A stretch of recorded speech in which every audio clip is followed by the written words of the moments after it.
ኤቢ ወደ ዳጣ ክፍል እየገባች ነበር ያቋረጥነው በባለፈው ክፍል ላይ። ሰላም ጤና ይስጥልን። ዳጣ ቀጣይ ክፍል። ኤቢ ዳጣ ክፍል ገብታ ስልኳን እየፈለገች ነበር። ነገር ግን ነቃችባት። ወዲያው አይኗን ገልጣ አየቻት። ምክንያቱም ተንኮለኛ እንደሆነችና የእሷ ክፍል መግባቷ እንደማይቀር ስለተጠራጠረች ንቁ ናት። ነቅታባታለች። ተያዘች ማለት ነው። እኔ እንደውም ለዳጣ ፈርቻት ነበር። ምን ልታረጋት ይሆን የገባችው በማለት ደንግጬ ነበር። ነገር ግን ስልኳን ወስዳ ለማየት ነበር ወደ እሷ ክፍል የገባችው። ሳታይ ወጣች። ኤቢ ዳጣ ከቤቷ እንድትወጣ ትፈልጋለች። እናቷ ግን ደረጀ መደንገጡን አይታ አንተ ከሚከፋ ዳጣ እዚሁ አብሮ ቢኖሩ ይመረጣል፣ አንተን እንዳይከፋ በማለት ደረጀን አረጋግታለች። ማርታ በእውነት ለትዳሯ ያላት ክብር አይገባትም ነበር። ነገር ግን ደረጀ ተሳስተዋል። ጠጥቶ ራሱንም አሳልፎ ሰጥተዋል። በዛ ምክንያት በስካር ምክንያት ደረጀ በትዳሩ ላይ ተሳስቷል። እንግዲህ የተሳሳተ ሰው ምንም ማድረግ አይቻልም። አንዴ ሆኗል። ያንን ደግሞ ለማርታ እንደምንም ማስረዳት ይጠበቅበታል እንጂ ማርታ ላይ እንደዚህ አይነት ነገር አይገባትም ነበር። ምክንያቱም ትዳሯን ወዳጅና ትዳሯን አክባሪ የሆነ ነገር በመጣ ቁጥር እንደምንም ብላ ትዳሯን ምንም ነገር እንከን እንዳይነካቸው ትፈልጋለች። እንደዛም ሆኖ ኤቢ ያየችውን ነገር አትለቅም። እስከ መጨረሻ ድረስ ማየት ትፈልጋለች። አሁንም ዳጣና አባቷ መሀል የሆነ ነገር እንዳለ ይሰማታል። ያንን ነገር ደግሞ ሳላጣራና ሳልደርስበት መቼም ቢሆን አልቀመጥ ባይናት። ስለዚህ አሁን ግን የባሰ ጉድ አምጥታለች ኤቢ። ማይክ ገዝታ መኪና ውስጥ በማስቀመጥ ጉዱን ለመለየት የመጨረሻ የደረሰች ይመስላል።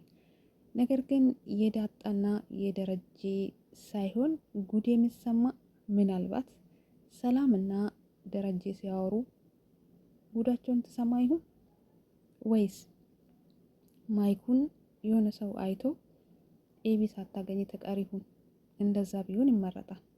ምክንያቱም ያስቀመጠችው ማይክ ከተገኘ የደረጀ ጉድ ይፈላል። ደረጀ ባሰበና ባላሰበ መንገድ ማርታ እንድትደነግጥ ያደርጋል። ምክንያቱም ኤቢ ሰማች ማለት ደቂቃ እንኳን አትቆይም። ወደው በደቂቃ ውስጥ ሄዳ ለማርታ መርዷን ትነግራታለች። ያ ከመሆን ምናልባት ወይ ሰላም ወይ ዳጣ መኪና ውስጥ ማይኩን ቢያዩ ይመረጣል።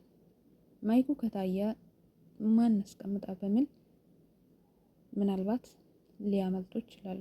ነገር ግን ደረጀ ሰላምን ወደ ሆስፒታል ሊወስዳት ነው፣ ቀጠሮ ስለነበራት። ማርታ እባክን አንተ ወሰዳት፣ እኔ ሰላምን እተካታለሁ፣ ቤት ውስጥ ሆናለሁ በማለት ደረጀ ሰላምን ይዞ ወደ ሆስፒታል ሊሄድ ቆርጧል። አንዳንድ ነገር መውራታቸው አይቀርም። ሰላምን ስለ ልጇ ደረጀ መጠየቅ አታቆምም። ትጠይቃለች። ልጄ የት ናት? የትስ ነው ያለችው? መቼስ ነው የምታገናኘኝ ማለቷ አይቀርም። ምክንያቱም ከዚህ በፊት ደረጀ ለሰላም ቃል ገብቶላታል። ልጅሽን አገናኝሻለሁ፣ በህይወት አለች ብሏታል። ስለዚህ ሰላም ደረጀውን ብቻውን አግኝታ ሳትጠይቅ መቼም ሆስፒታል ደርሳ አትመለስም።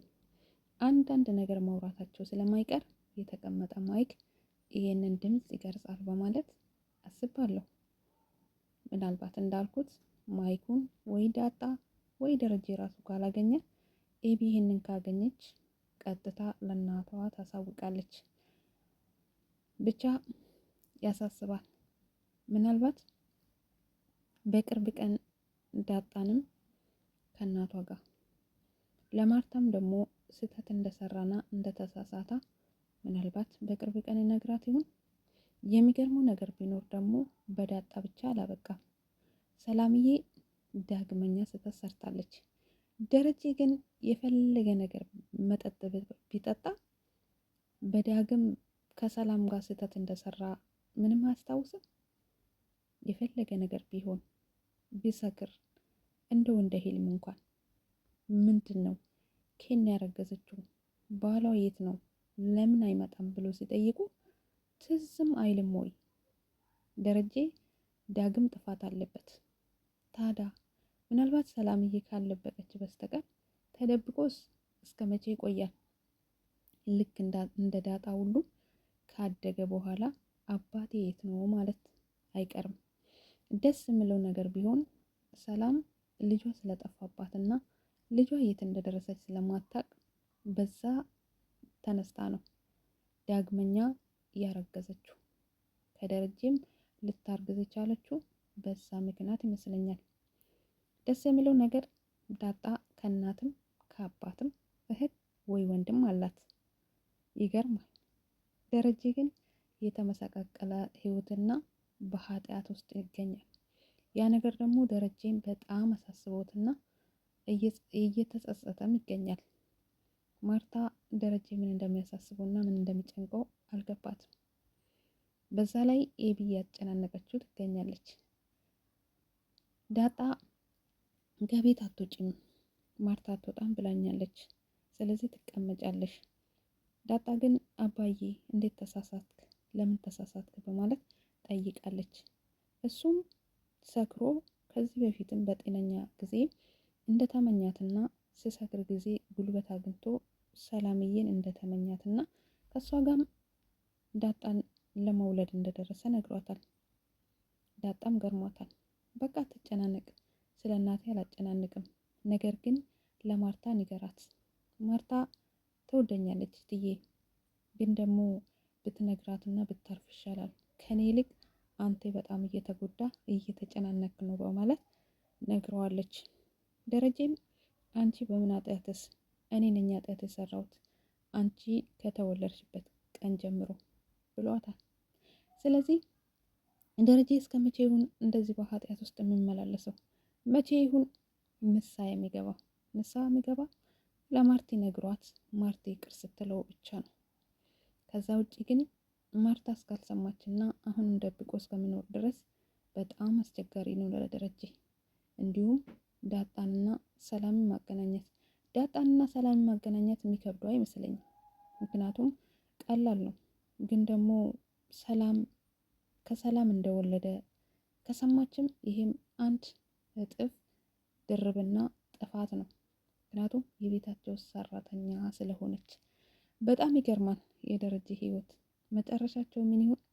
ቀጣይ የማይኩ ጉዳይ ቀርጸው ለኤቢ ያሳውቃት ይሁን?